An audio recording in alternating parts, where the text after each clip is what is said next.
Now, back to the bandwidth example, 4K 8 megapixel camera in H.264 takes roughly 8 to 10 Mbps, right?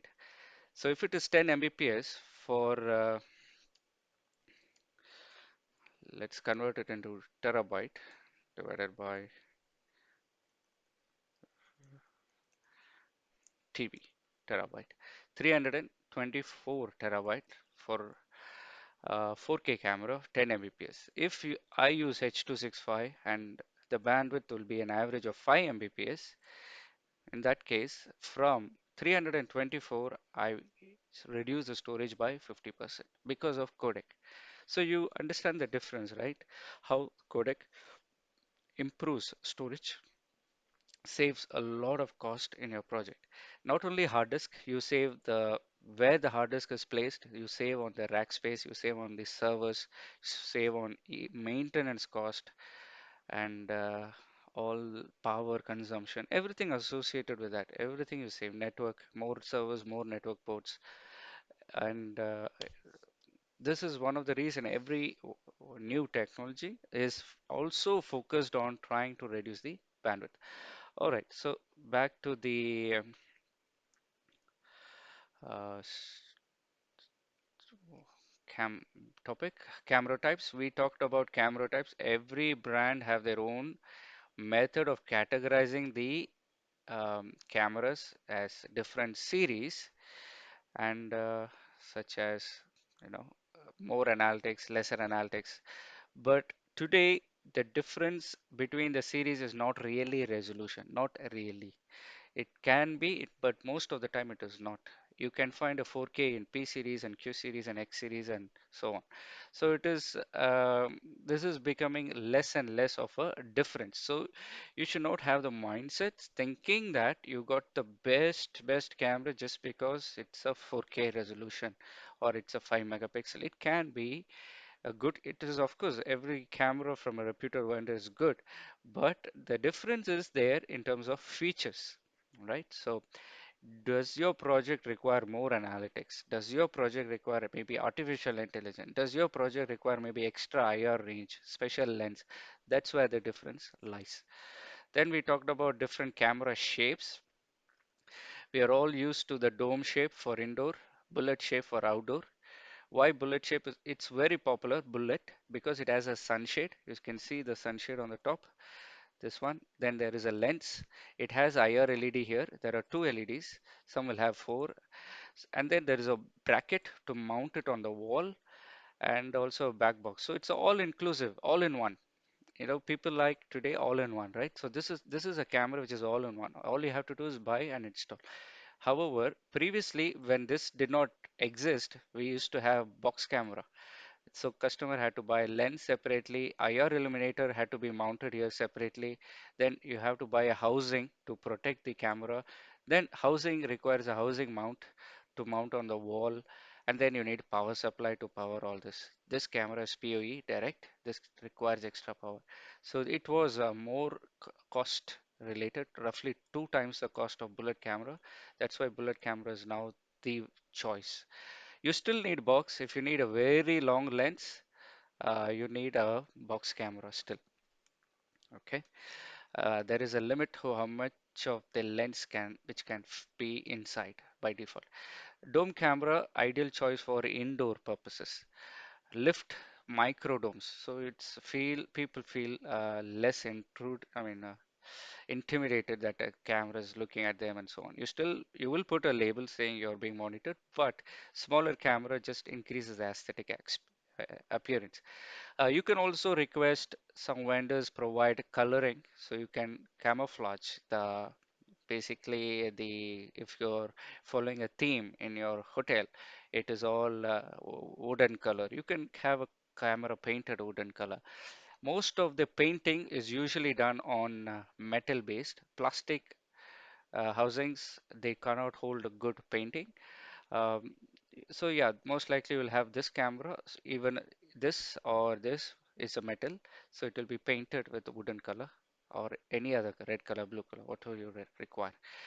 Then we talked about fisheye, pinhole, or uh, usually used in banks, ATMs to monitor because there is a very less space. Okay, you have to put the camera inside.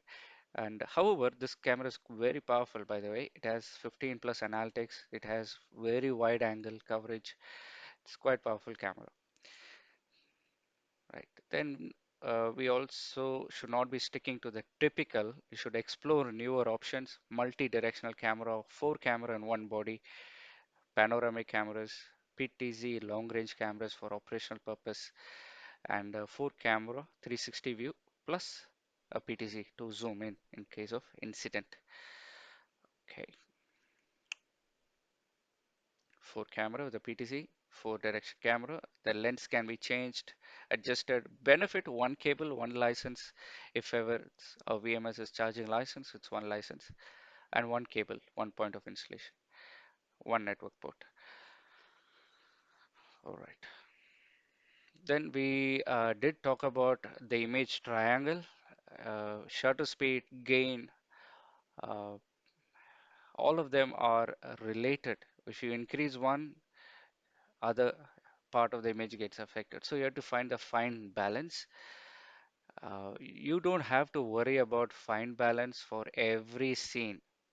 If you take a camera and install it, there is something called the default setting. The default setting is very good enough for general monitoring.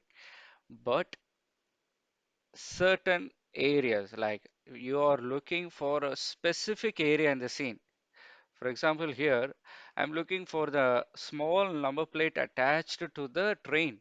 So if you're looking for a very small area and you need more details on that area, maybe car number plate, maybe entrances with looking at the face. There, when you pause the image, you need clear picture. In order to get clear picture in that situation, that scene, then you may have to focus on fine tuning. Otherwise, general monitoring, it's okay. But if you need fine tuning, yes, that those are the cameras you will be working on, the shutter speed setting, noise reduction, gain control, and all that. Okay.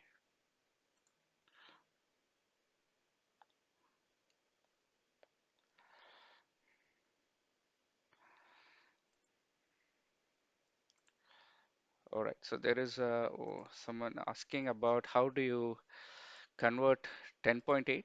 It's whenever you ask a vendor, you can to do a storage. Let's say you want to, you just ask for the bandwidth of the camera. Okay. Thumb rule for a 2 megapixel, I have taken 2 Mbps.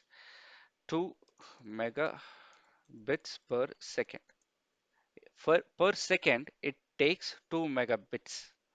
So I am going to calculate storage per day. So you multiply. So I'm just clarifying for those some of you who have asked for recalculation. Okay, 60 seconds is okay. Let's 60 seconds, 1 minute. So 60 minutes, 1 hour. I'm still trying to reach a day. 24 hours, 1 day. All right. So how many seconds are there in 1 day? I need to multiply 2 megabits per second to convert it into a day. So 60 into 60 into 24, 86400. So if it takes 2 megabits per second, it will take 2 into 86400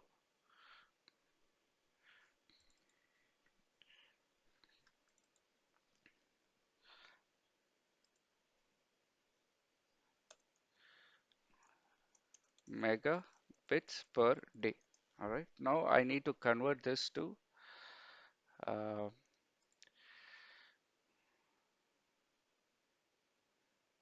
okay, yeah, per day. All right. So actually your question was about how did I get 10.8? All right. So mega, okay, 1024 megabits makes 1 gigabit. All right. So I'm converting 2 megabits to gigabit. So I need to divide by 1024. Then bits, 8 bits make 1 byte. Okay, so I'm read from the smaller, I'm going to the byte. So again, I have to divide. So if you take all this, 8 86400 divided by 1024 into 8, it gives me 10.55. Generally, because we are doing storage, we try to keep some spare. Don't want to make it exactly same. So what we do in order to induce some extra spare, like 2% spare, instead of dividing by 1024, we keep it as 1000. So instead of 1024, when I make it 1000, it becomes 10.8. So when I do this calculation by default for spare purposes, I have 2% spare. This is on full 25 frames. The thing with the frames is frames will have very less impact on the storage. Actually, in today's megapixel world, frames will have less impact because if you take 25 frames, there will be one iframe. Iframe or keyframe is 1. P frame will be 24, right? Sometimes iframe will be 1 for every 49 p frame. That means every 2 seconds only you will get one iframe. So if you to prove this point, let me just show this.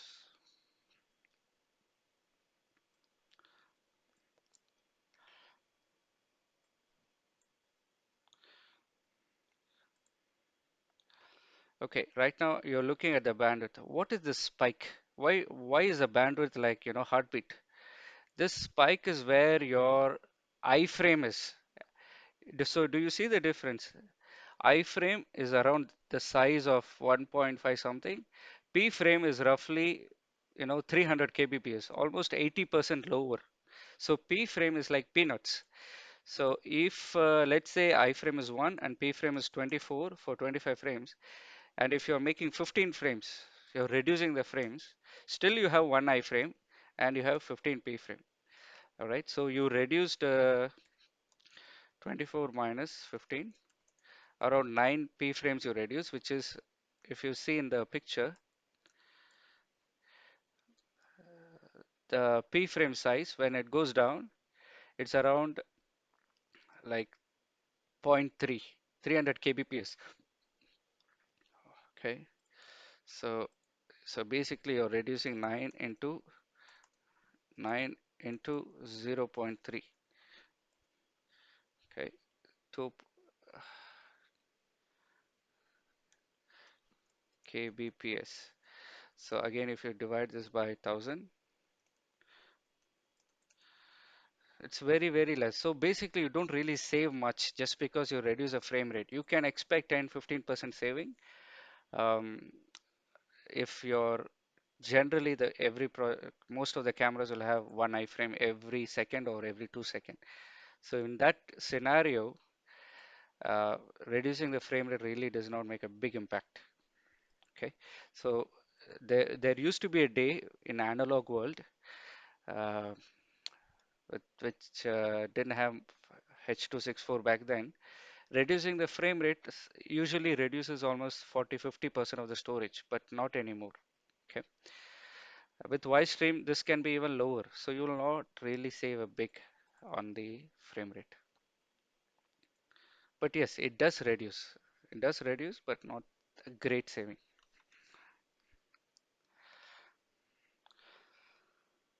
All right.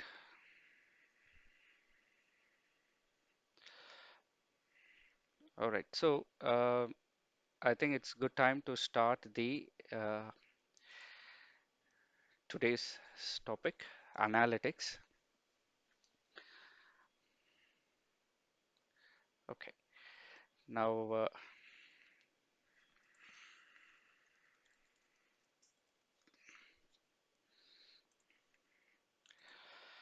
every camera today, uh, they have built-in analytics The objective of built-in analytics is to, uh, okay, I will tell you the objective later on. The camera now has an analytic. The objective of camera having analytics is to make decision. The camera or objective of analytics itself is to make self decisions. Okay, this is my usual example. A camera is like eye. It's like a human being looking at a certain area. You have eyes on the area, right? This is what they say, right? Slang. You have eyes on this area. That means you have a camera there. So that means someone is looking at that specific location. Now, still the decision, if someone has intruded, there is an intrusion or incident, it depends on the operator.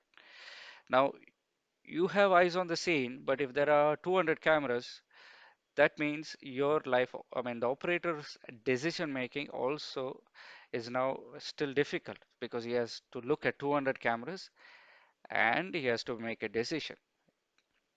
So if the camera itself has analytics, the camera can alert the operator saying, I found someone in the scene. Why don't you have a look? So it will create a notification, it will create a sound, it will create a pop-up. Just like your mobile phone, you have a pop-up. If you have a bank transaction, you have a notification. That means it takes your attention. Otherwise, you don't care, right? You feel everything is safe. Nobody has touched your bank account. Same way, camera, everything is safe. Unless something happen, it will give you a notification. So the chances of notification in the camera is dependent on the scene. If there is an activity in the scene, all right. Initially, it started with motion detection. If there is a motion, someone is in the property, it will create an alarm. And they used to schedule it when the offices are closed, why there is a motion, why there is a person, the operator gets an immediate alarm. All right. Then later on, it started expanding to different ways of analytics. One of them is appear and disappear, or object left behind, or object removal. There are different words for it. Roughly speaking, if you have marked in the scene, let's say I mark in the scene, this is a laptop, I put a box around it and I tell the camera, keep on watching. If the laptop is missing, send me an alarm. Otherwise, everything is okay. So this is called appear and disappear. If the object disappears, it will create an alarm. The name for the analytic can be different from vendor to vendor. Analytics are like patented technologies, so people don't really use the same name. Everyone will have different names for it, but most of the time it refers to the same concept, right? If someone is outsourcing the analytics, they will have the same name. They can use the same name. For us, we develop our own analytics, so we have our own R&D team. So our name can be slightly different.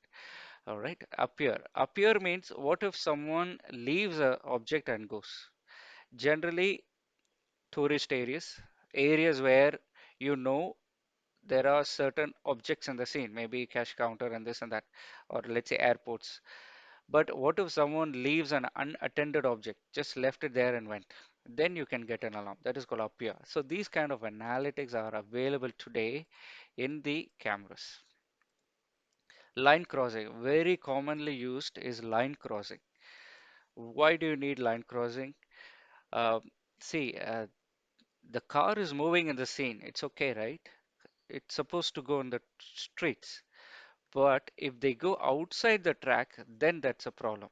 Same way, the car can be going outside your property, no issue. But if they enter your property, then there's an issue.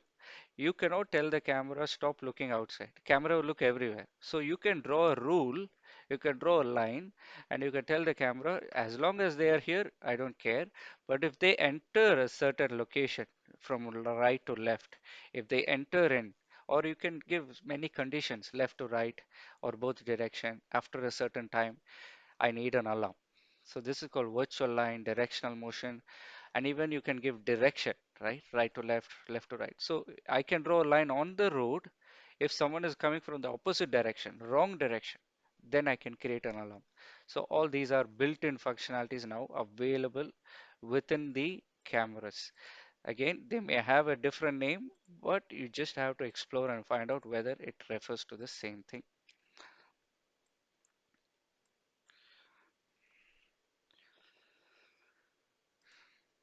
Tampering detection is very, very, very common as well. I think I try to set it up here. So tamper detection is if someone is blocking the camera view, and I have put a setting 10 seconds. If they block for at least 10 seconds, then it will create an alarm. Let me make it 5.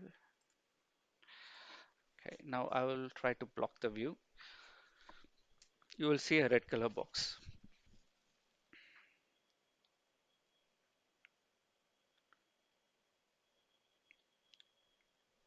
All right.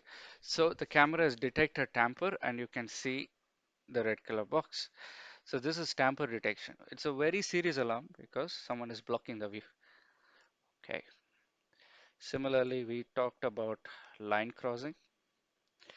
Line crossing is you draw a line and you say which direction they can cross. You can put a schedule, direction. Cameras, you can draw multiple lines. You can draw around your property. You can even um, perimeters. These are very powerful analytics. Virtual area. Virtual area is instead of a line, you can draw a box. This is called zone crossing, enter exit. Uh, yeah, we call it enter exit. Some may call it area intrusion, different names. Basically, it's a box. If someone enters the box, maybe it's a storeroom, a specific area in the storeroom. If someone enter, raise an alarm. If someone leave, someone takes the car outside at the night time, raise an alarm from the parking lot. There is a movement outside the zone from inside, then raise an alarm. All right. So these are different types of analytics. Then there are behavior analytics. Behavior is loitering. Loitering is a behavior. If right now there's a person sitting on the desk, that's okay. But if he is keeping on moving here, just walking around without a purpose, without an agenda, that means there is maybe he's meditating some threat. So that is called loitering. You can create an alarm based on that also. It's like a behavior. Um, then there is fog detection. If there is a lot of fog blocking the view, it will create an alarm. If the focus is out, it will create an alarm. If there's a motion detected, it will create an alarm. If there are cameras with the vibration sensors, gyro sensors, to understand if there is a vibration, sometimes po, it's not used in every project. Okay, um, someone trying to damage the pole, someone trying to damage a certain safe ATM area, and they're trying to damage the ATM. So it is creating an impact vibration. So it can detect and create an alarm. Audio detection is also there. If you can listen with the microphone connected to the camera, or some camera have built-in microphone, and there's a sudden spike in the sound, someone screaming, it will create an alarm saying, okay, there is a compared to the current level of sound, there is a sudden spike above this. You can put the ambient level at so and so. If it goes above this, it will create an alarm. This one is specific to our brand. We can detect what kind of sound, screaming, someone, gunshot, crashing glass, explosion. If there's an explosion, certain frequency, if it matches, it will create an alarm. All right, so what is the idea behind analytics? This is loitering. What is the idea behind analytics? Is the camera to help you make the decision faster, to catch your attention. All right. Whenever there is an alarm, you can have a PTZ camera. You know PTZ camera, right? It's your zooming in camera. Incident, you can go and capture the incident by zooming in. You can ask the PTZ camera to go there. Let's say someone entered a secure area. The PTZ will go there and start monitoring. Actually, there is a nice video. Uh, the idea for you is how all you can, or what are the options that you can use to secure your project. All right, this is not a proprietary to us. There are different ways to achieve this in any CCTV brand. Some brands do it very efficiently. We have one of the most efficient methods of doing this. So you can look at these options. Hand over. Let's Let's take this one.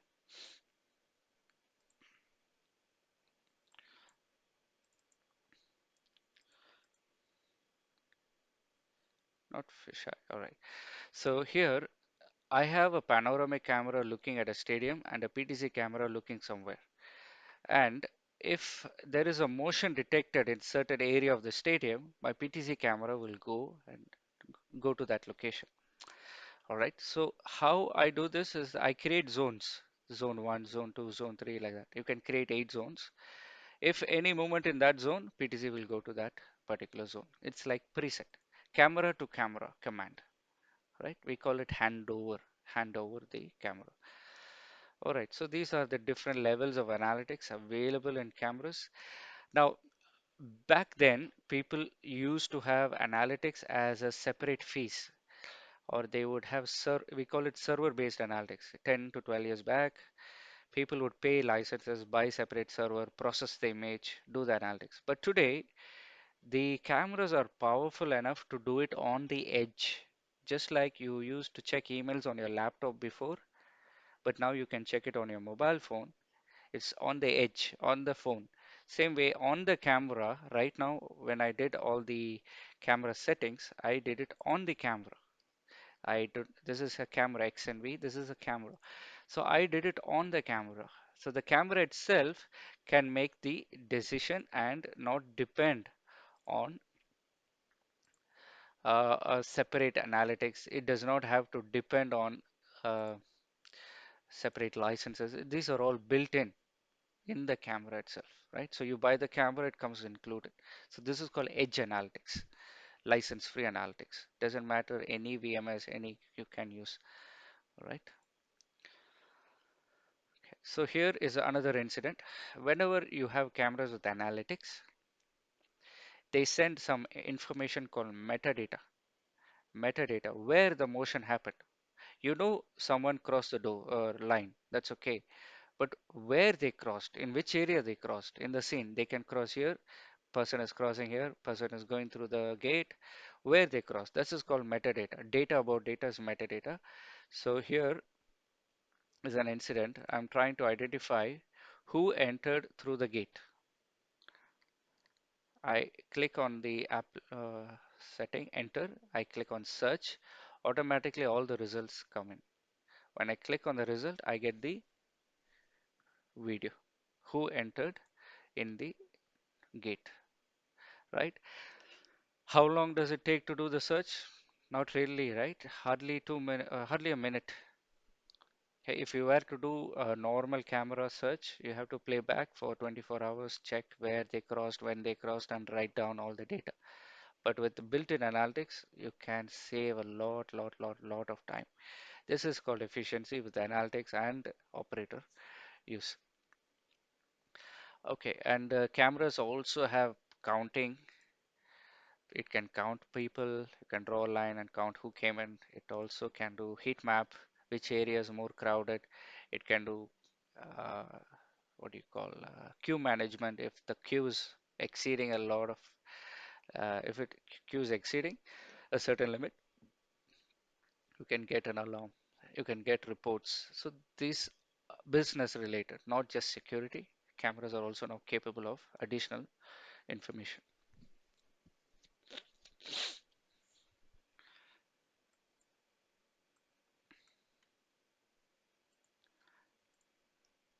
Okay. Analytics. Can we apply analytics in PTZ? Yeah, you can. Yes. So two questions. Can we activate all the analytics at the same time? You can activate all of this analytics at the same time, and it depends on the vendor. For us, we have our own chipset. Hanwha has their own chipset. You can activate all the analytics, all the zones, 8 zones per analytic, all activate at the same time, no issue. Some brands, they will mention in the datasheet, you can activate 2 analytic, you can activate 3 at a time, like that. Depends on their chipset. So yeah, it depends on camera to camera, but uh, yeah, for us, it's all at the same time. Ideally, it should be like that, but it also makes sense. You will not use every analytic in every location, right? But it's good to have that flexibility. Can we apply analytics in PTZ cameras? Yes, you can apply in PTZ cameras. PTZ cameras have an analytic called tracking. So I will take a video and explain.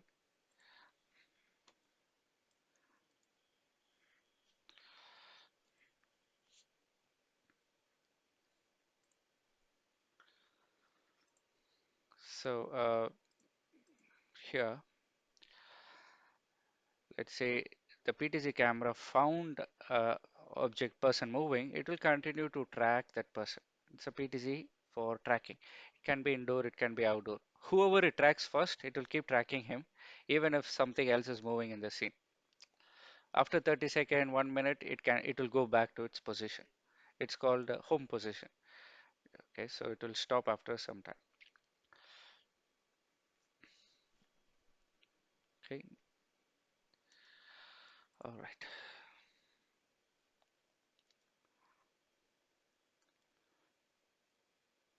What do you mean by on the edge? Okay, on the edge. Edge is, we call it edge device. Okay, let me explain that. Just a second. CCTV edge device is cameras. Fire alarm system edge device is fire detector, smoke detector, not fire detector, smoke, early warning, right? Smoke detector. So these are edge devices. Okay. In the if there is a fire, who's detecting there is a smoke? If you the smoke detector detects there is a smoke, and it will decide and send the alarm to the control panel. The control panel, what does it do? Does it check the smoke once again? No. It only receives the alarm and checks which zone and starts the annunciation or alarm. Same way, camera is the edge device. If you do analytics on the camera itself with the built-in analytics, it's called edge analytics on the edge, right? This is what I meant by edge. Okay, then metadata, just where there is motion. Yes, the thing with why metadata, or we call it forensic search, is let's say you're monitoring my training room. You probably don't know which area. Right now, I drew a line. Maybe you don't want to draw a line. Maybe everybody's allowed. I don't need any alarm, right? Okay, when you draw a line, what happens?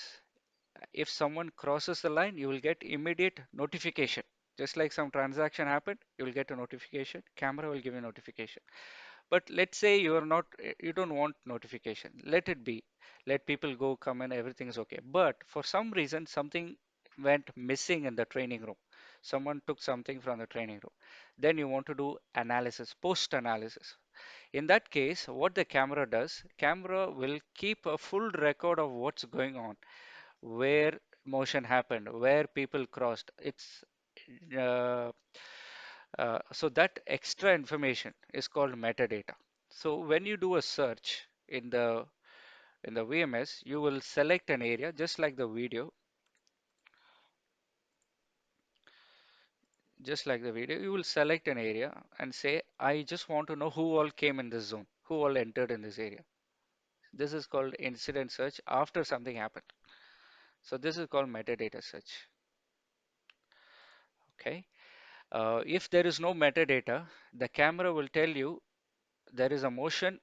Okay, this I will go back to the training room example.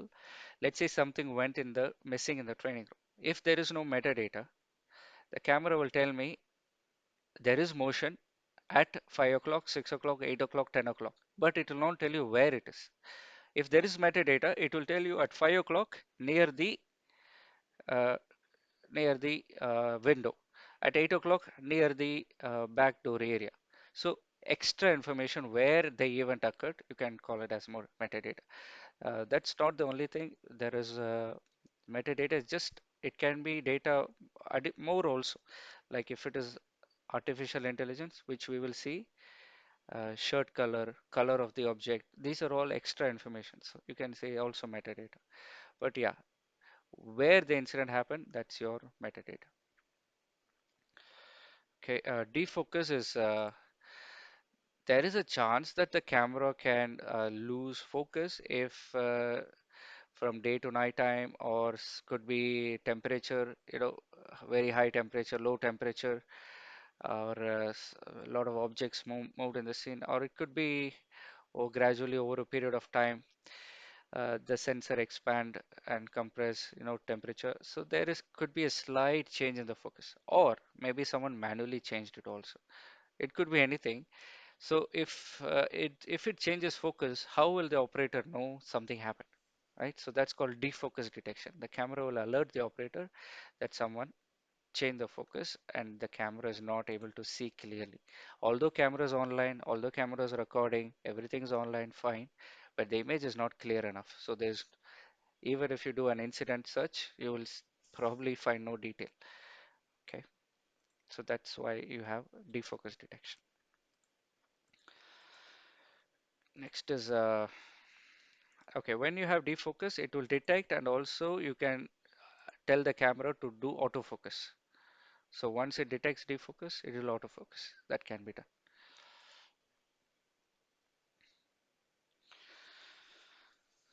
All right, so let's go to the key topic for today, artificial intelligence.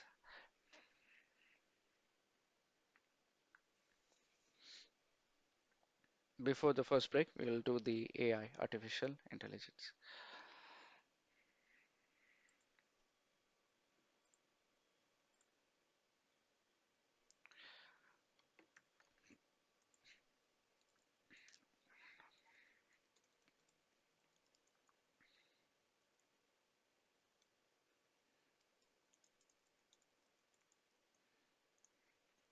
So there's a question to get metadata. Do we need to activate the event?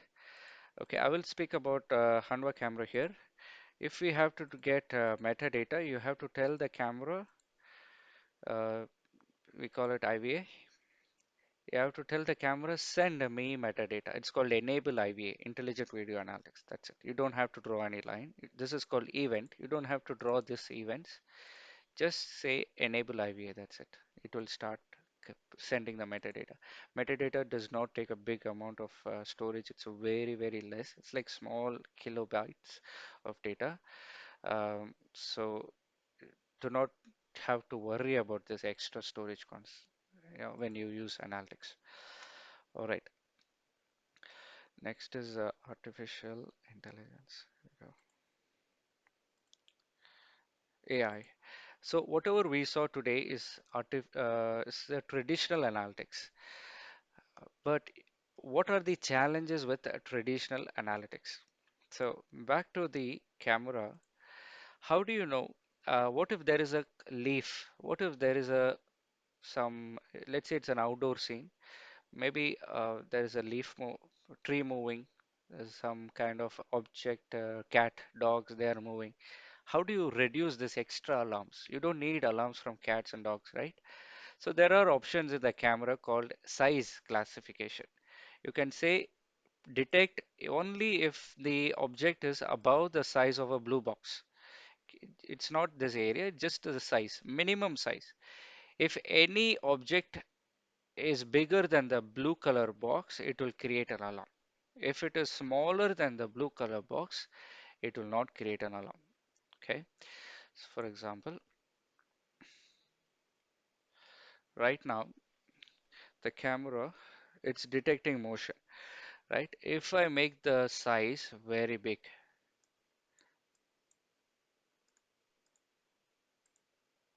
so minimum size to detect is as big as a blue color box.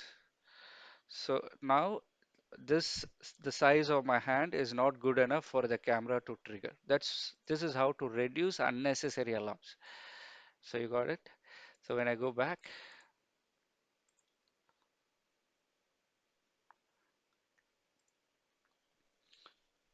so uh, now it is the size is good enough for it to trigger.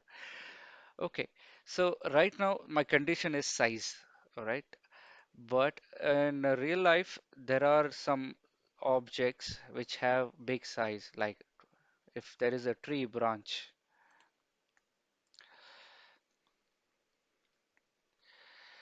if the whole branch is moving, it's if this whole branch is moving, it's as big as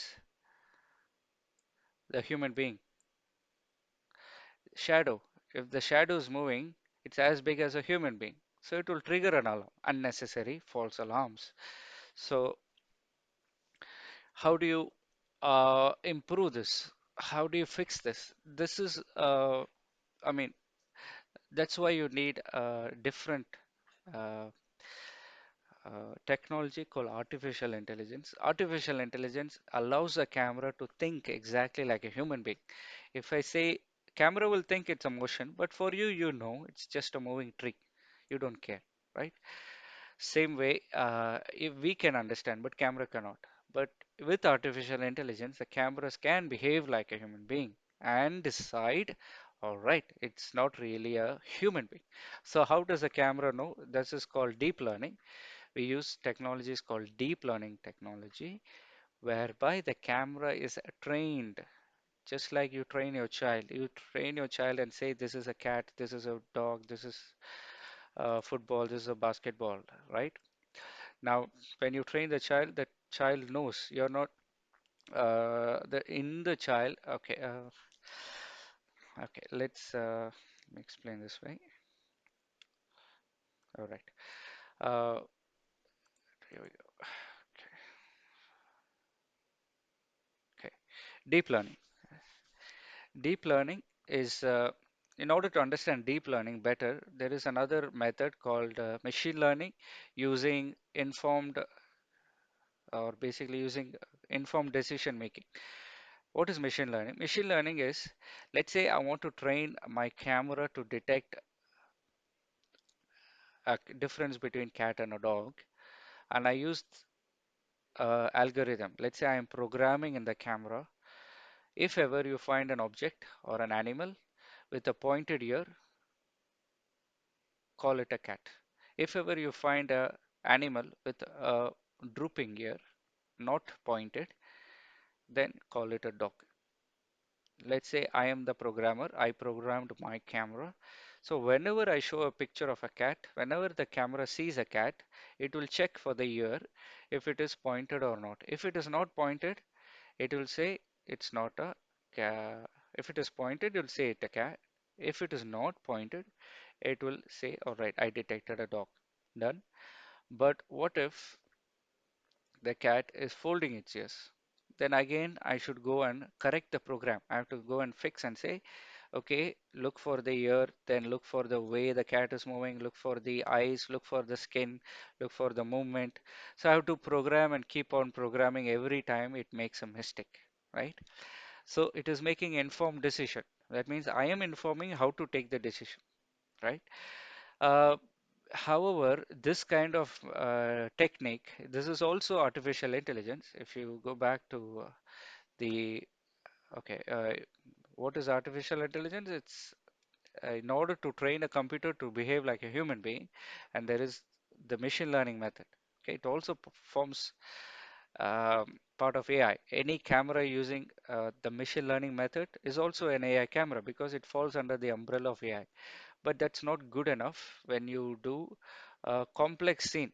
What is a complex scene? A scene which looks like this. This is a complex scene. Trees, cars, people moving, walking, running. It's a complex scene. You cannot be sure how the object will look like. Maybe you will only see half the object behind the tree. Someone is hiding behind the tree. So you cannot guarantee you will see exactly how you want. You cannot program just like the way you want. It's very, very difficult. So for a CCTV, machine learning is not the great option. But for if you do factory, even before AI became, we all talk about AI, many factories they have machine learning method because it's very controlled environment. Object is broken, not broken. If broken, discard. If not broken, pack it. Small in controlled environment, it's okay. But for complex environment, it becomes difficult. So that's why deep learning came into picture, just like how we train our human child. Deep learning looks like, brain. People use this brain, neural network. They use the word neural network, just like our brain has many neurons. We we subconsciously we make a lot of decisions to come to a conclusion. right? Example, ball, basketball. Who said it's a basketball? How do you know it's a basketball? Right? But your brain is automatically calculating, all right, does it look like a square? No. Does it look like a ball, a round sphere? Yes. Does it have red color? Yes. Does it have small spikes? Yes. Does it have black color lines? Yes. So you're making all this decision without your knowledge or subconsciously, and you come to a conclusion it's a basketball, right? Done? All right.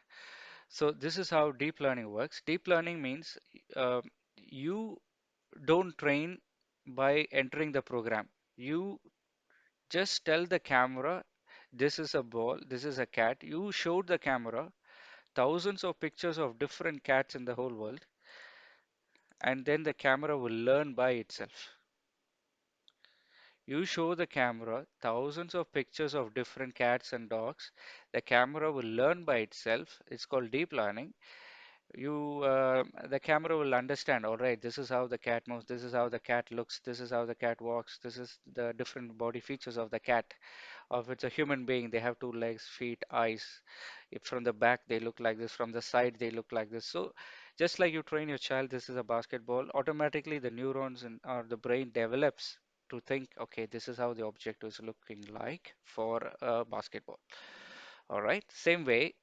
Now, when you show this picture, let's say you did deep learning through the camera, and now when you show a picture of the cat, it does not matter if you fold the ear or not. It will surely tell you it's a cat. Just like here, this example.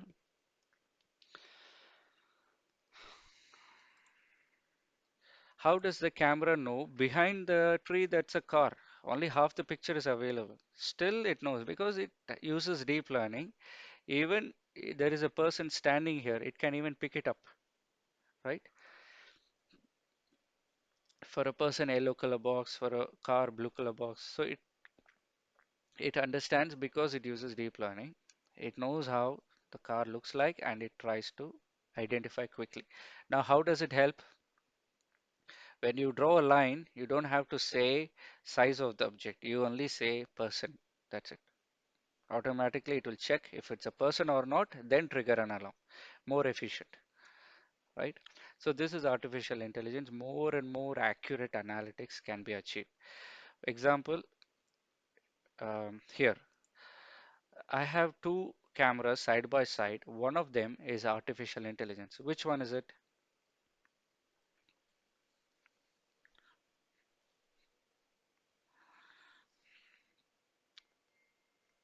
Okay.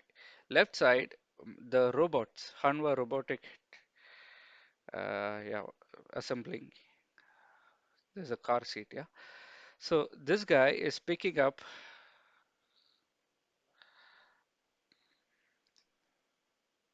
let's go back. The traditional camera will pick this as a motion, whereas AI camera does not care. This robotic movement is not considered as a human being and it's not considered as a motion.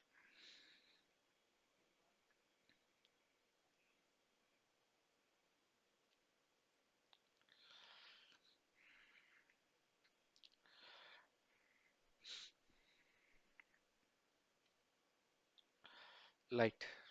You see, according to the camera, this entire light is difference is considered as a big motion, but AI camera don't care.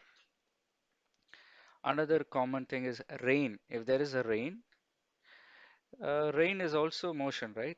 Some cameras will say, okay, that's motion detected, but AI camera does not matter. It will not trigger alarm. AI cameras, there is also one more nice options available. It can pick up whether the person is a male, whether it's a female, what is the shirt color, what is the back color. So you can do investigation on, on a different level. You can say I'm looking for a child. You can say I'm looking for a person with a red color shirt, and you can find that particular specific human. So here we go. I selected a camera on a specific day. I'm looking for all the people that the camera saw. So it will take a snapshot of all the people. Then I am looking for specifically a person wearing red color shirt. So I say, show me person, red color shirt,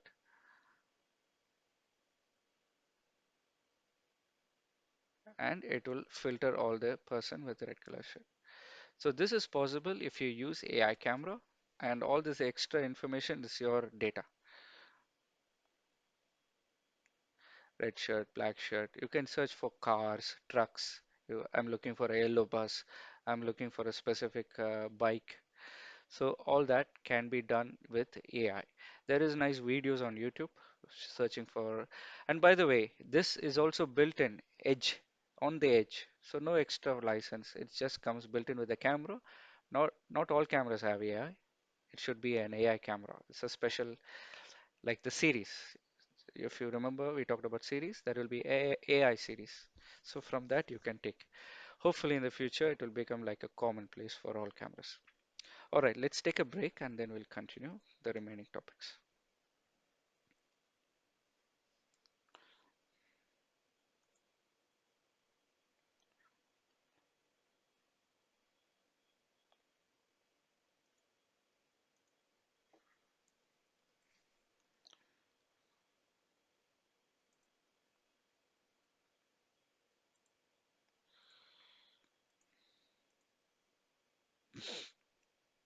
So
Okay, let's resume.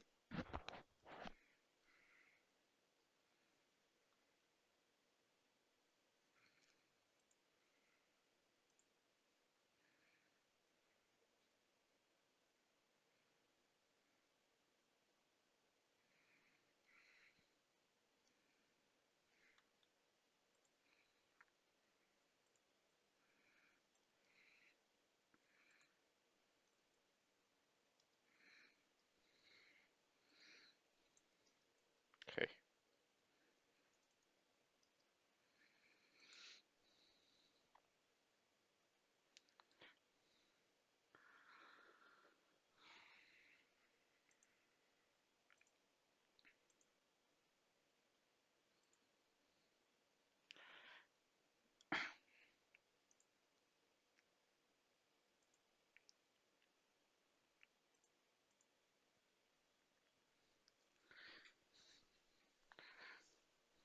ONVIF,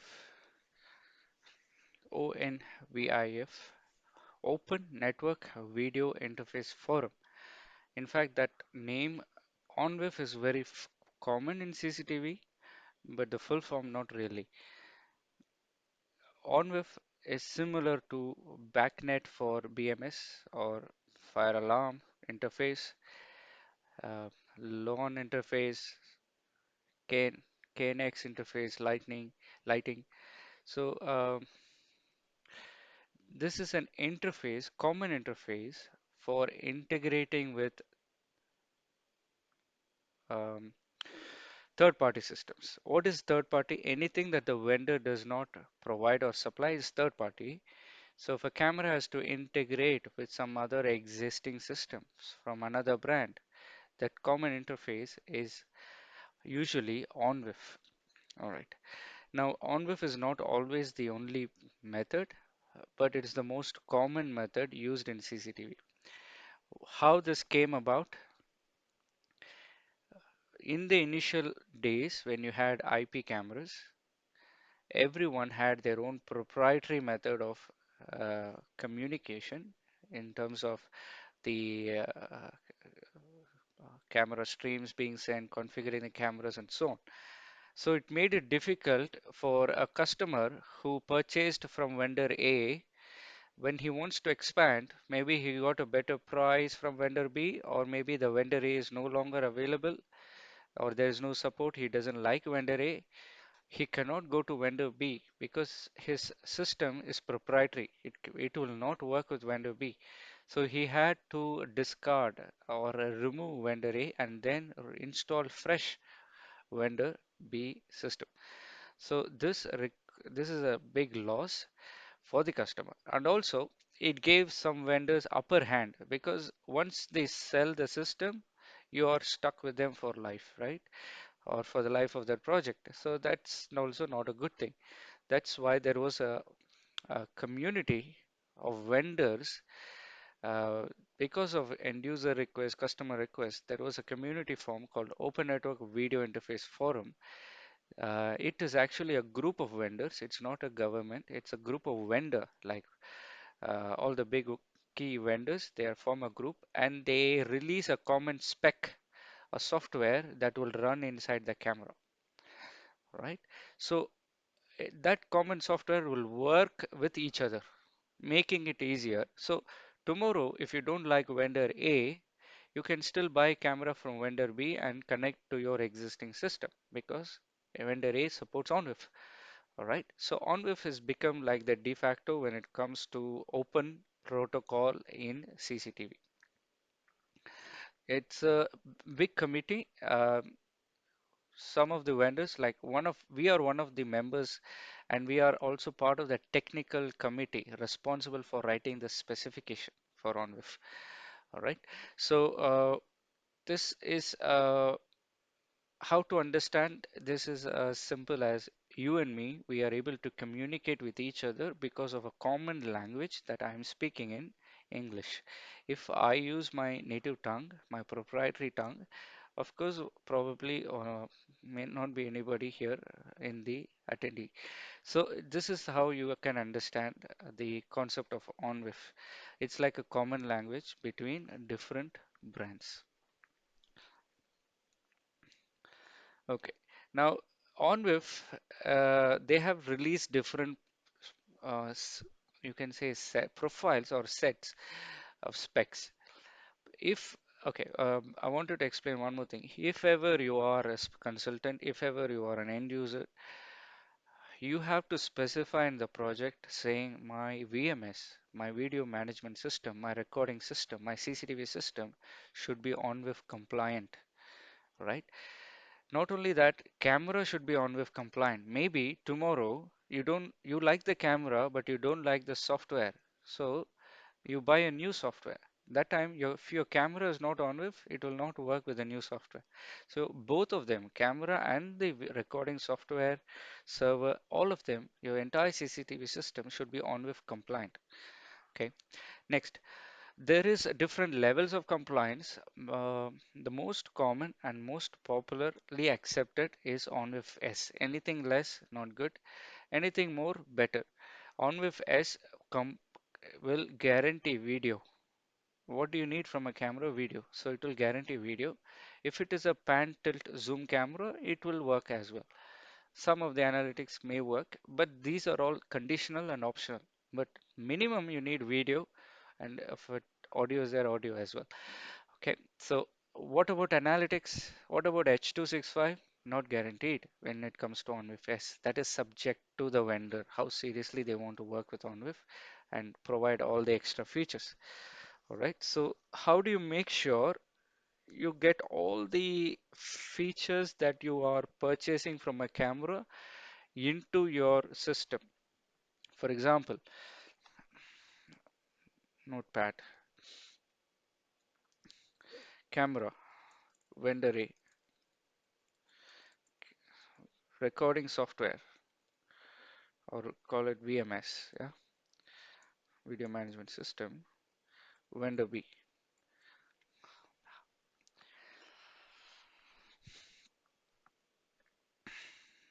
Okay. How do you make sure all the feature that the camera A, vendor A, has, analytics, how do you make sure it is supported on vendor B? In this case, you cannot only rely on OnWIF, only OnWIF, not enough. You should also have driver or native integration. The word is native integration. That means imagine all of you learned my mother tongue as well as you know English, right? So that means you know two languages. Same way, a camera or a software should also speak vendor A's language. Maybe it's from Korea, maybe it's from US, maybe it's from Sweden, it could be from any European country, it or Denmark, it doesn't matter. It should speak their language as well as it should speak the common language, right? So it's not really language as language, but that uh, program. Okay. So this is if you use OnWIF, good enough. Yes, it will work. If it supports native integration, better. You will get all the built-in features available. OnWIF, if you T complies with H265. So if your camera and VMS is OnWIF T, that means any OnWIF T camera will also supply H264, H265. In to 2020, due to COVID, it is slowed down, but that's when they released the latest one OnWIF M to do something with analytics and people, what you call counting, face recognition based, license plate recognition based analytics. So they started to enter into the analytic field as well. All right. So how do you check? You might think the OnWIF is not common. OnWIF is actually extremely common. Uh, right now, you may find more than 17,000, 17000 products listed.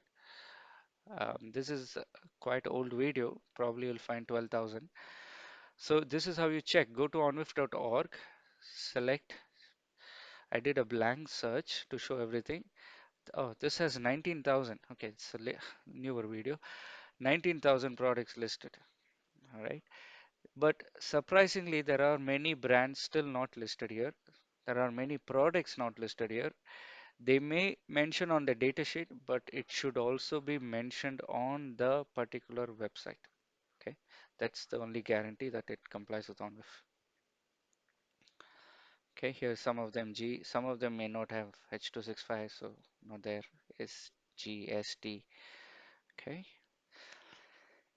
Next is on with device, on with client. On with device means camera. On with client means VMS, your recording side, head end, right? Back end, head end. That's your on with client. NVRs, recorders, VMS, all this should be listed as well.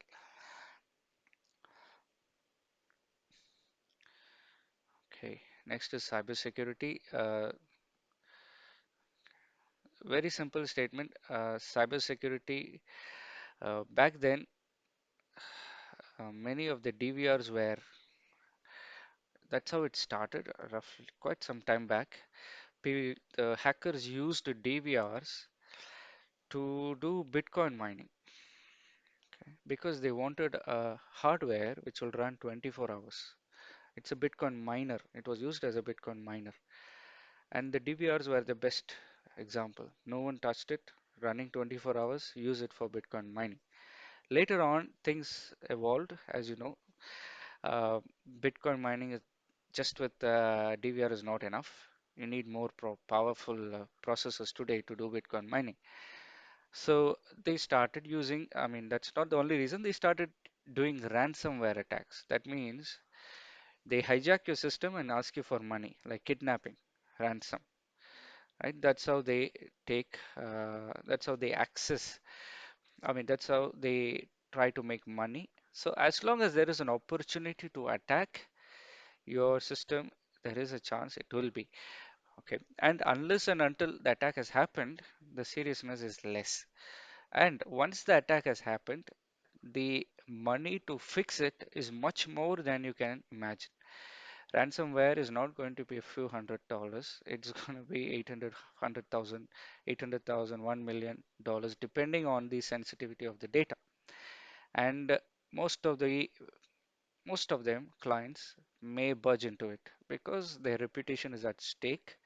If a bank loses its data to a hacker for a ransomware and the news comes online, then most of you will take your money out from the bank, right? So there is a lot of risk. If a sensitive video is published online, there is a lot of risk.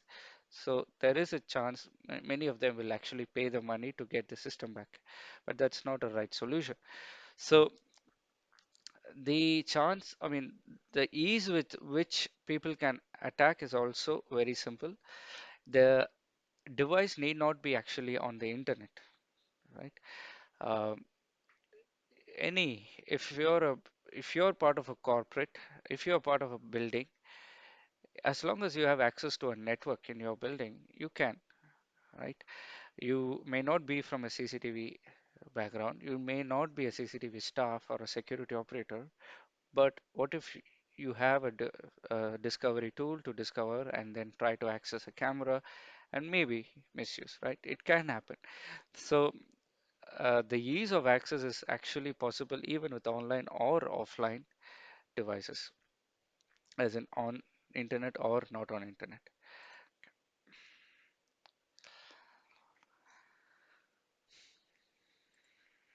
Okay, some of the common ways of hacking is backdoor. Anything that's not a front door is backdoor. Whenever I accessed a camera, you probably remember, I used to enter username and password.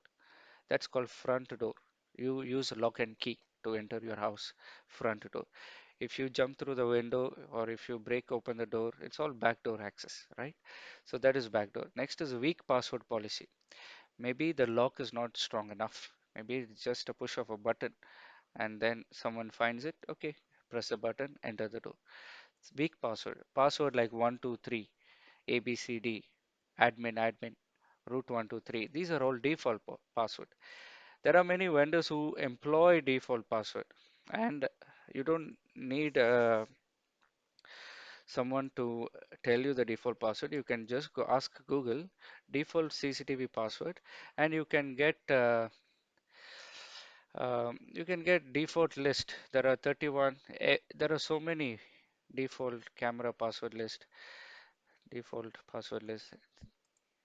So you can get the full list of all the brands. You can get their information and you can try to log in. I have logged in myself in my previous company, and it was a CCTV for the property. Accidentally, I had access because we had some expansion. I accidentally pulled it on, I mean, put the laptop to a different switch, and I found 300 cameras, whereas in our office we installed only some 12 or 13 cameras.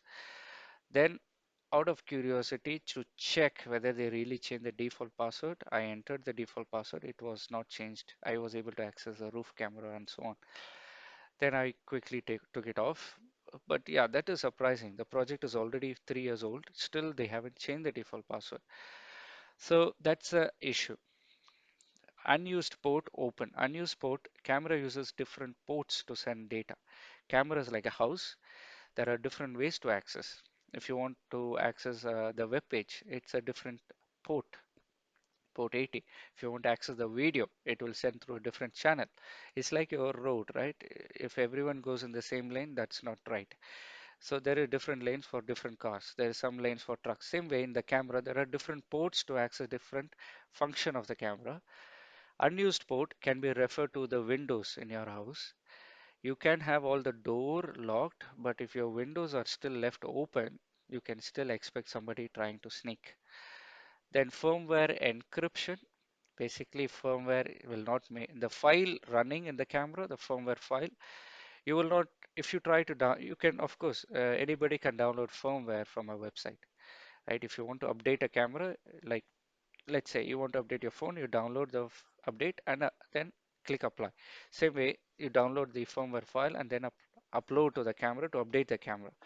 If I can access that firmware file using any Visual Studio, try to open the file, check where the passwords are saved, how it is being communicated. If it is too open for me to understand the, the structure inside the camera, the way the communication happens, there is a chance I can just try to intercept and get information. So if it is encrypted, you will have no clue how it is being programmed unless and until it is installed. Next is buffer overflow, not very relevant for us. Um, Basically, you overload by and basically if the memory gets full, the camera can perform differently. You don't really see that nowadays, but back then in the computer world, yes, if you um, inject a lot of data and then it overflows, then the camera will just open up. You will get access to other menus and systems settings and so on. All right. So backdoor, anything other than the actual door password, that's your backdoor. Okay. So in order to protect a camera, there's no one single method. It's like your house. There's not just one key to protect. There are different levels. Maybe you have a cupboard with the valuables. So you have certain different doors for different you have to lock the windows. There's a lock for the windows. So there are different levels. It's called defense in depth. A camera is now like an asset, okay? And inside the asset, there are different levels of importance. Passwords should be secured much more. It should be kept in the storage with more security. Like if you have jewels at home, you keep it safe in a locker. Same like that. In a camera also, you need to have different levels of security, and the CCTV system itself should have different levels of security. The more harder you make, the more difficult or more challenging for the hacker, and he will just move on to the next someone else, right? So that's the goal, to make it difficult.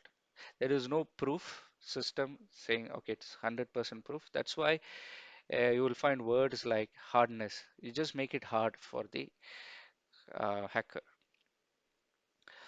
The first thing is, many vendors like ourselves, we don't have a password, default password. Not like we have a password, but we don't have default password. There is no concept called 1 2 3 4 ABCD. It has to be complicated. The more complicated the password is, the more difficult to hack, right? So we enforce policy like capital letter minimum one, small letter as minimum one, number minimum one. special character symbol minimum 1 and minimum 8 total characters. So more harder you make it,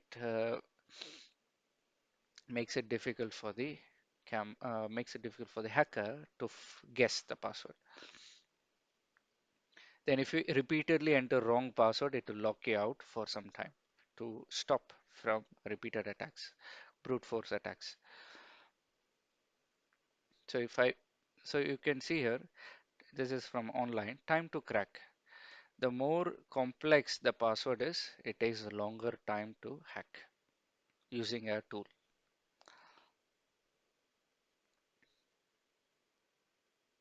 Okay, repeat.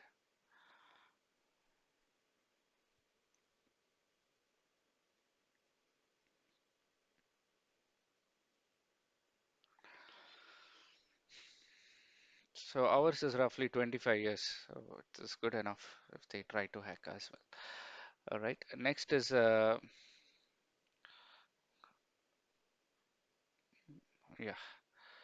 firmware update, all this is okay. Yeah, there are different levels of security available in the camera. Uh, HTTPS, just like your secure communication, just like when you do transaction shopping, s- there is HTTPS, secure communication. Certificate based communication, make sure you're speaking to the right person. Uh, Example, when you buy a product, you're sending money, but what if it's going to the wrong person? You have to authenticate, like validate, right? Physically, you can see the person, but if it's virtual, you cannot. So then you have certificate based to check whether you're actually sending the data video to the right person. Then 802, it's like access control, network access control. This is typically used in banks where there is a server which issues certificates. Only devices with the certificate can access the network. Otherwise, it is considered as a foreign device and all transmission network is blocked. So this is also available in cameras.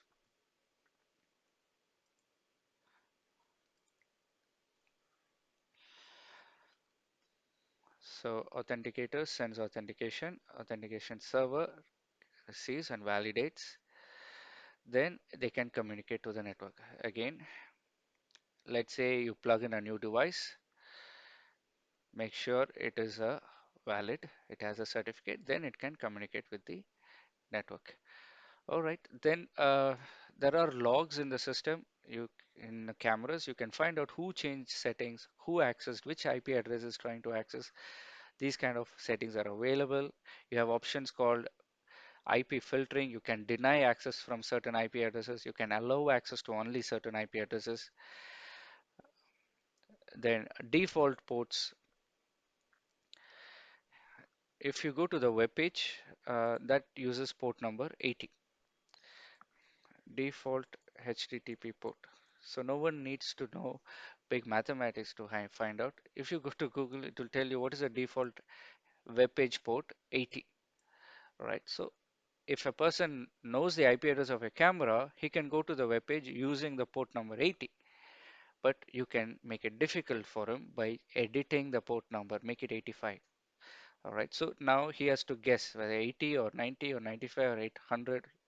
It's unlimited, right? Like for him to virtually guess, it's going to be very difficult. So these kind of settings can be done in cameras. Now, the thing is, you don't have to do camera by camera. There are tools to do as a group. You can do it as a group. Um, then, of course, you have to keep the CCTV network separate from other network. So other operators, unnecessary people don't access um, the network. Okay, VPN, you already know.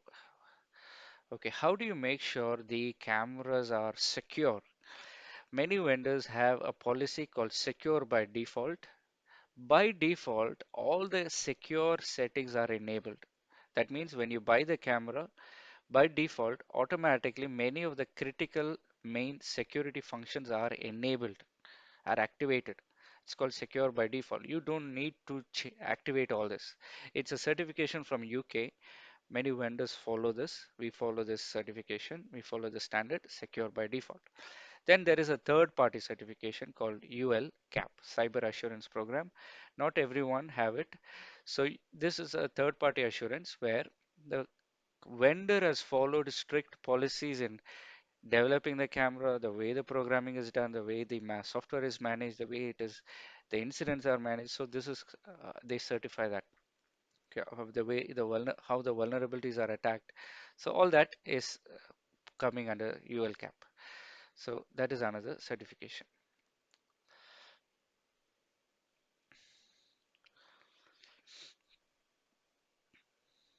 All right, let's just review.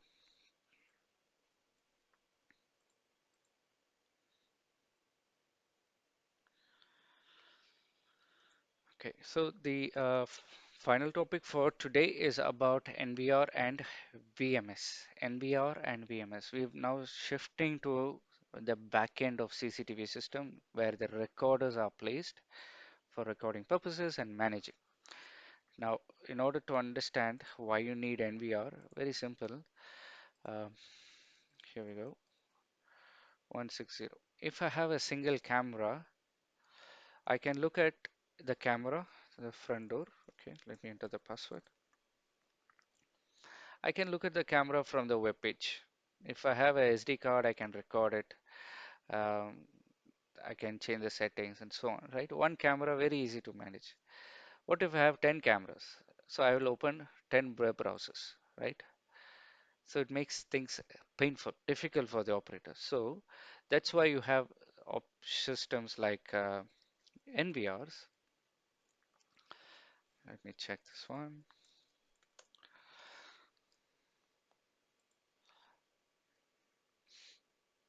An NVR is a device which is your central point of communication to manage multiple cameras. Okay, so you can have multiple cameras. Let's see if this is online. It's offline. Sure. All right. So this is like multiple cameras. You can have here 4 by 4, 3 by 3, and manage multiple cameras from one location. Right? This is the objective of an NVR. Not only this, not only live view, not only monitoring, but also playback. You can search for the video of multiple cameras together. You can check event together. What happened in camera A? What events occurred in camera A? What happened in B? You don't need to open separate window. You can see them together in one central location. Okay. So this is the objective of NVR. It's also managing recording. It is managing the every time you enter a new camera, you don't have to enter the password of the camera every time because you just enter the password of NVR. Automatically, you have access to all the cameras that they NVR. It's a recording device. It's actually an appliance. Whatever the NVR can access, you cameras, you can access that. Right? Centrally monitoring the database of all the cameras, username, password, events, logs, alarms, centrally monitor them. Recording, playback, export the video, not just one camera, bulk, 4 camera, 5 camera together, 10 cameras together.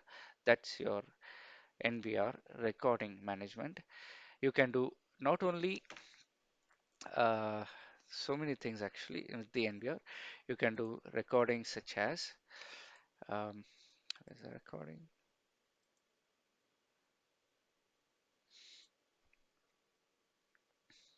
Record option. You can record each camera for a specific number of days. You can schedule recording. You can have a recording schedule. You can say record continuously at 8 o'clock, then record during motion. Sometime don't need to record. You can have different schedule. This is Sunday, Monday, Tuesday time hours. You can apply to each camera. There are 64 cameras in the NVR. You can apply each setting to each camera or all setting to all cameras. Record on motion, record only on normal recording. How do you do this for one camera may be possible, but when you have a lot of cameras, you need to manage them together, right? That's your VMS, video management system. Make life easier for when you have a lot of cameras in a project. All right, the first device is your DVR, NVR. It's where you manage a group of cameras on the network in one location, right? So I have events. I can set up event rule. If camera 1, something happened, motion happened in camera 2, I want pop-up, I need email in camera 3, and so all these kind of scripting and events you can do in. You can also search if you have artificial intelligence camera, you can search for I'm looking for a male, certain color, can be done. All right. So this is the objective of an NVR, but it's all happening in one device, one box, one unit. So go back to the web page. This is the NVR model. I'm doing everything in one device. I'm doing live view. I can play back. I can export. I can do event search. I can manage everything through one device. That's your NVR, all in one appliance. Okay.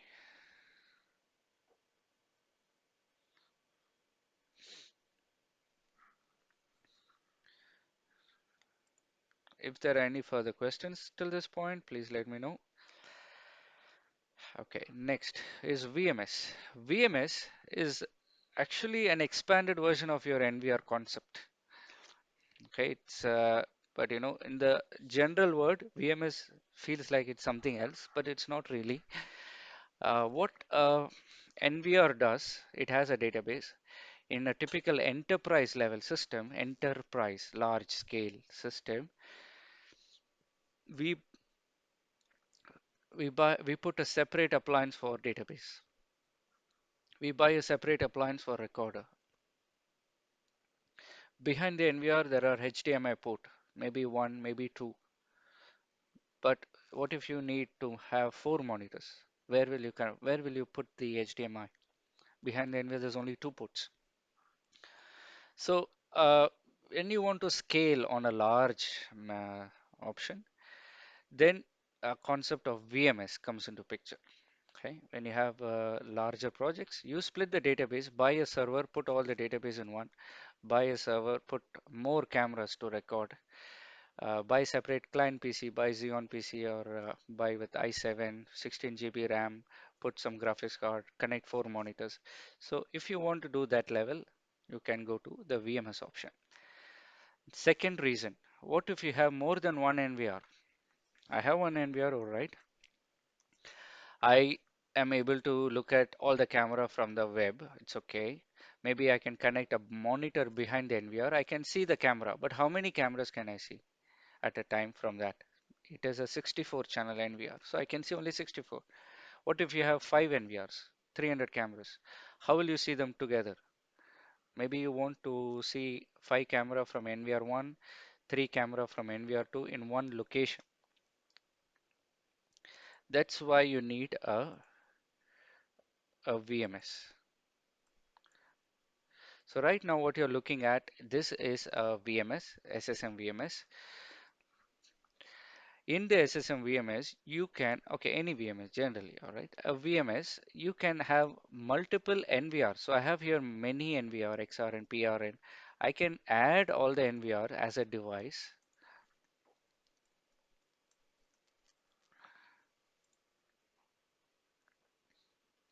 And whatever cameras are under that NVR will also be listed here. So we'll wait for it to finish. Oh, this is on a different network. It will not add. Okay, cancel.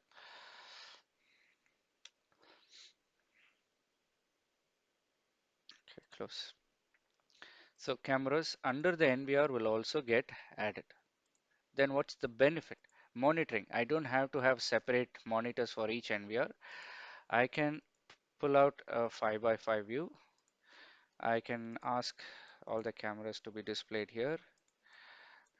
And I can have some cameras from another NVR. Let's 1 second. So this NVR is out. Let me take some from here. Then I can take some from here. So I am able to see cameras from different NVRs in one monitor. Got it? So this is the objective of your VMS application.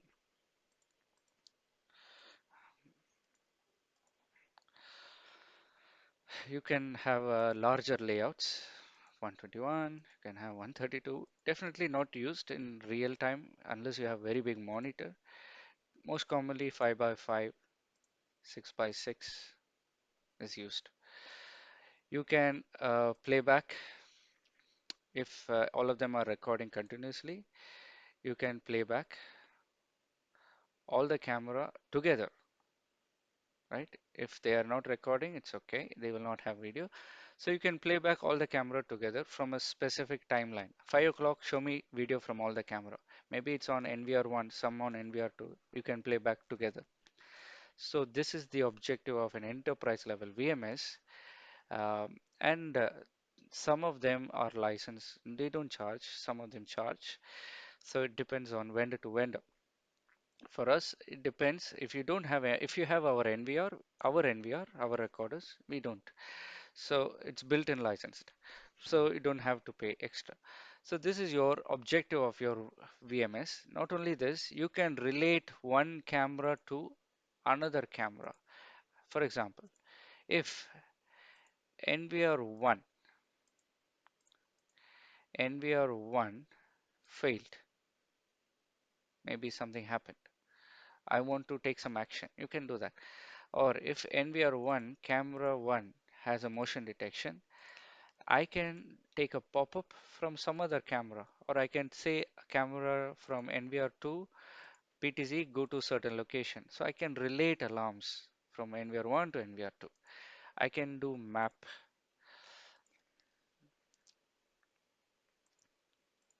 I can upload maps. I can draw icons. I can map cameras. I can create layouts. I can create groups. What is group? Group means you can group camera by floor. You can say, I mean, let's say floor 2, all the cameras in NVR 1. Then floor 18, you can have some cameras from NVR 2 belongs to floor 18.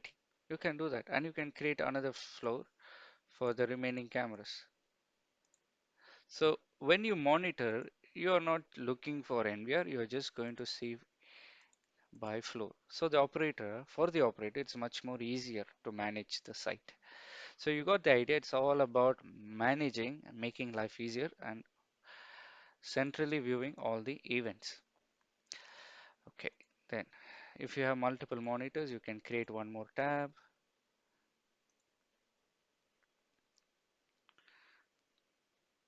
and you can drag and drop to another monitor. And in this uh, monitor, let's say I want to pull out layout 1. I saved already. What is layout 1? It is a group of 4 cameras. Then layout 2, it is a group of 2 cameras. Layout 3, it's a group of just 1 camera. So this is pre-memorized layouts. You can share the layout with other user. You can have your own private layouts. You can do sequencing. Sequencing is a feature where you can change the,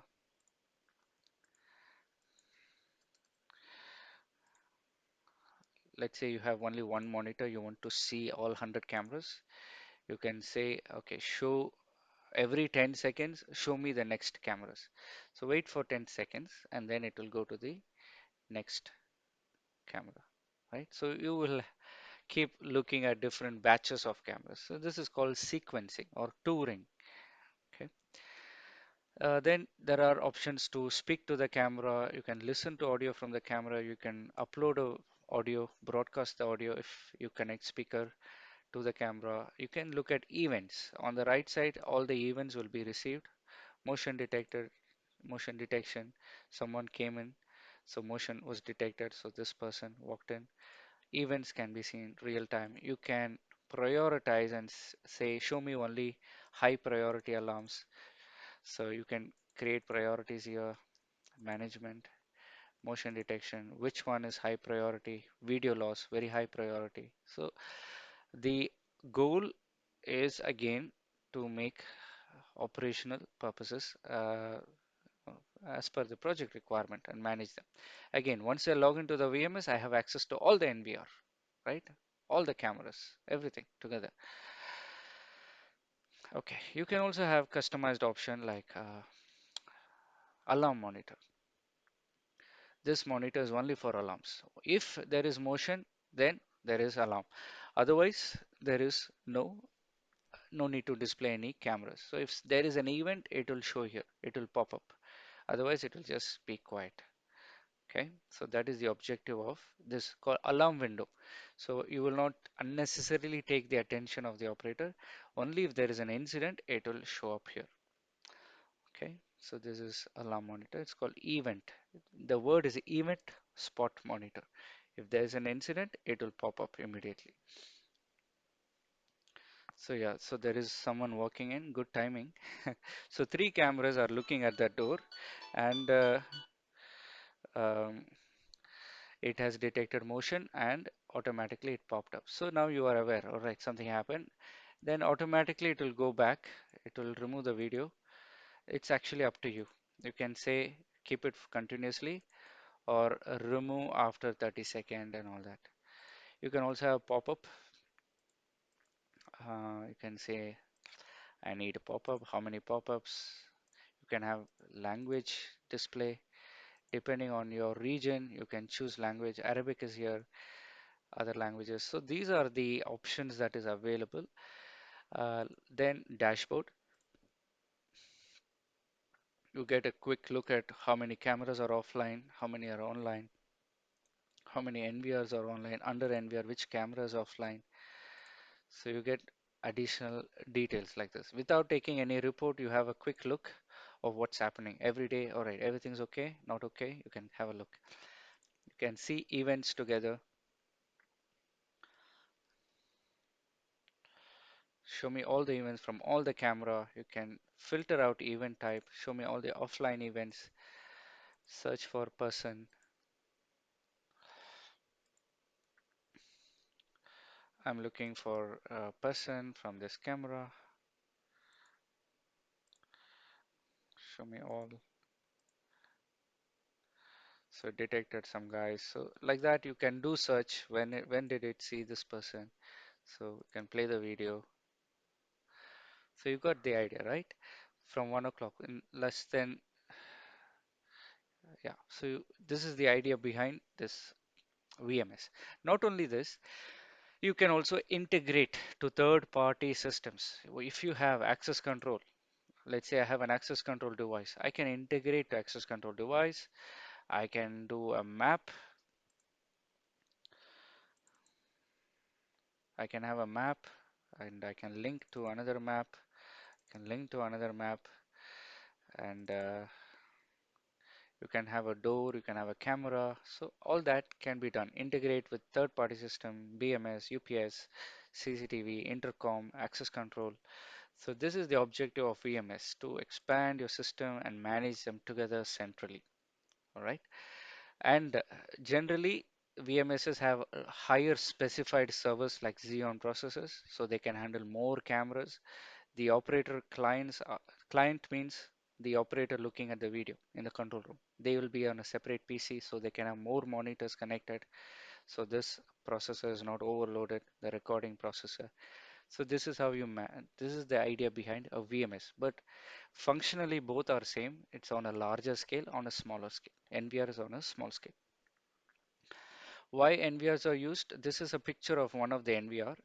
Behind the NVR, there's a video output, network port, fans, power supplies. This is like a recording device as well as it's a monitoring device. Why NVR is still used? Very affordable, like no license, built in, 64 channel, any camera, third party camera, Hanwha camera can connect, uh, no Windows license and all that. That's the idea behind NVR, right? Then storage, there are different types of storage. We are not going to do master's degree in SAN NAS. We are only going to understand the difference between DAS, NAS, SAN. DAS, direct attached storage. In an NVR, Inside the NVR, you connect the hard disk. Your laptop, by the way, very simple example. In your laptop, there is a hard disk, right? That is direct attached storage. It is directly attached to your system. Network attached storage. The let's say from your laptop, you have a cloud storage. Let's say WD cloud. Some of you might have cloud storage in your house to remotely store the photos, right? That's basically storage on the network. It uses a different file format, network format, to store the video. NAS storage, right? It's connected over the network.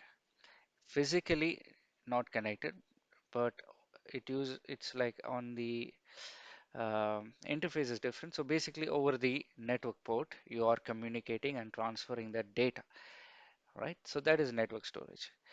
Okay. Now then came SAN. SAN is over the network, but it tries to uh, simulate just like DAS. How to understand this? When you transfer files inside your laptop from one folder to another folder, it's quite fast. But when you try to upload it over the network, it's slow, right? It takes time. It transfers in Mbps. Even when you transfer to an USB, it's a little bit slower. This is something that is a side effect of NAS storage. However, to compensate, however, let's say an NVR device, let me open one to explain.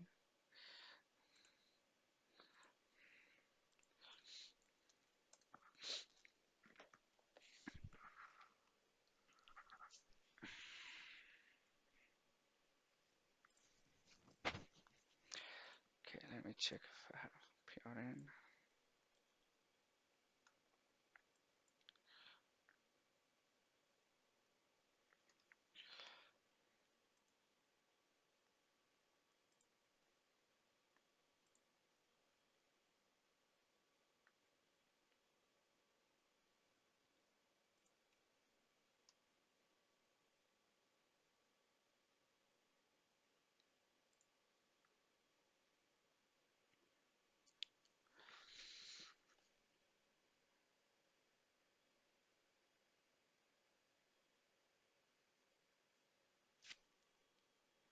Let's say I'm looking at an NVR. We'll take this. Okay, let me take this one.